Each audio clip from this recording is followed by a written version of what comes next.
Good morning అండి. ఈవేళ మనం మాట్లాడుకునేది టీడీపీ సెంట్రల్ ఆఫీస్ మీద 2020 అక్టోబర్ 19, 20 జరిగిన గొడవ. ఆ రోజున జోగి రమేష్ గారు, ఆళ్ళప్రెడ్డి గారు, అలాగే నందిగామ సురేష్ గారు ఉన్నారు. అలాగే నందిగామ సురేష్ గారిని ఈవేళ జైల్లో చంద్రబాబు నాయుడు గారు జగన్మోహన్ రెడ్డి గారు కలిసి బయటకు వచ్చాక బోసి డీకే అని ఒక పదం ఉపయోగించారు. అందుకుని పట్టాభి గారు ఈ పదం ఉపయోగించారంట. అందుకు ఇలాగా గొడవ జరిగింది. అందుకు ఆవేశంగా వెళ్ళారు టీడీపీ ఆఫీస్ మీద. అంతేగాని ఎంత వరద ఫ్లడ్ ఇవన్నీ ఉన్నప్పుడు 4వ తారీఖున అరెస్ట్ చేయడం ఎంతవరకు కరెక్ట్ అని. ఎందుకంటే బోసిడీకి అన్నది బూత్ పదం అన్న విషయం నాకు కూడా ఇప్పుడు దాకా తెలియదు. ఎందుకంటే బోసిడీకి అని సినిమాలో ఉంది, జంబలికడ పంప సినిమాలో ఉంది, అలాగే ముఠా మేస్త్రిలో కూడా ఉంది.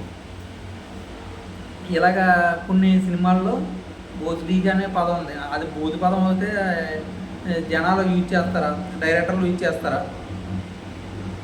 ఎందుకంటే అది బూత్ పదం కాదు. ఎందుకంటే అది బాడుకో ఒకటి, బోసిడీకో ఒకటి, ఈ చిన్న చిన్న పదాలు మరి దారుణమైన పదాలు అయితే కాదు.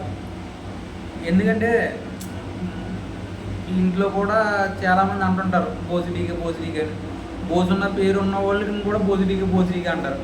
అంటే అది జగన్మోహన్ రెడ్డి గారు అన్న మాట అన్నట్ట కాదే. ఏంటంటే ఇదంతా ఒక రకమైన రాజకీయం. ఏదో మనం చెప్పాం, ఇలా చేస్తాం. బోర్డుల విషయం కూడా అట్లనే. వీళ్ళు అవి పైకి తీలేకపోతుంటే క్రేన్లు కట్ చేస్తున్నారు. వాళ్ళు 2019లో టీడీపీలో ఉన్నారు, 2024లో వైసీపీలో ఉన్నారు. వాళ్ళు అంటే ఎవరికి సంబంధం అయ్యి? ఒకవేళ ఎవరో కూడా బోటు పనిగట్టిన డ్యాములు ఒకరు. ఎందుకంటే ఎంతోమంది జనాలకి ఉపాధి కల్పించేది. అంటే వరి సాగు కానీ 3 months ఒకసారి వాటర్ ఎలా పంపించాలి ఇవన్నీ చేయి డ్యామ్ని పగలగొట్టేద్దామంటే అది అవుతే కరెక్ట్ కాదు. అలాగే జగన్మోహన్ రెడ్డి గారు మరి కక్ష సాధింపుల గురించి చెప్పాలంటే జగన్మోహన్ రెడ్డి గారే. ఎందుకంటే అచ్చెన్నాయుడు గారిని, చంద్రబాబు నాయుడు గారిని, నెక్స్ట్ కొల్లు రవీంద్ర గారి మజిలీపట్నం ఎమ్మెల్యే, అలాగే అద్దంకి గొట్టుపాటి రవి గారు ఫారిన్ మూయించడం కానీ, అలాగే నంద్యాల అక్కడ కూడా ఏ విధంగా చేయాలో చూసాం. వాళ్ళ ఫ్యామిలీని, ఆలగడ్డ భూమా ఫ్యామిలీని, అలాగే అచ్చెన్నాయుడు కానీ, అలాగే వైజాగ్ ఎమ్మెల్యే కానీ భరత్ గారిని కానీ, అలాగే అయ్యన్న పాత్రుడు కానీ, ఇలా చాలామందిని చాలా ఇబ్బంది పెట్టారు మీరు అధికారంలో ఉన్నప్పుడు. అలాగే ఇప్పుడు రెడ్ బుక్లో ఉన్న పేర్లన్నీ చూసి వీళ్ళు పెడుతున్నారు ఇబ్బంది. ఏంటంటే మీరు చేయడం వల్ల వీళ్ళు చేస్తున్నారేమో అనిపించింది నాకు. ఇది ఇలాగ కన్ఫర్మ్గా ఉంది అని ఉంటే కేసు మీరు చేయొచ్చు. కానీ స్కిల్ డెవలప్మెంట్ కేసు ఏమైనా నిలబడ్డదా? వచ్చే బయటకు ఇప్పుడు ఏం లేదా కేసు.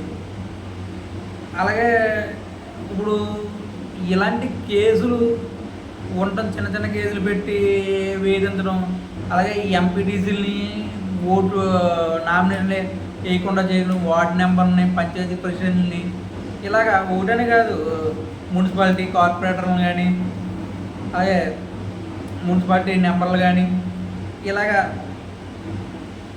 అందరినీ ప్రలోభాలు పెట్టి ఇలా మీరు ఆ రోజున జడ్పీటీసీలు, ఎంపీటీసీలు, మేయర్లు గెలిచారు.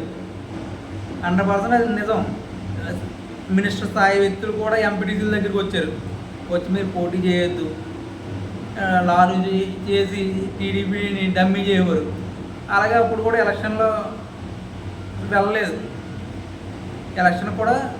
టీడీపీ బైకాట్ చేసింది. అయినా సరే పోటీ చేయరు, బాగానే వచ్చింది, 1-2 వచ్చింది జడ్పీటీసీ.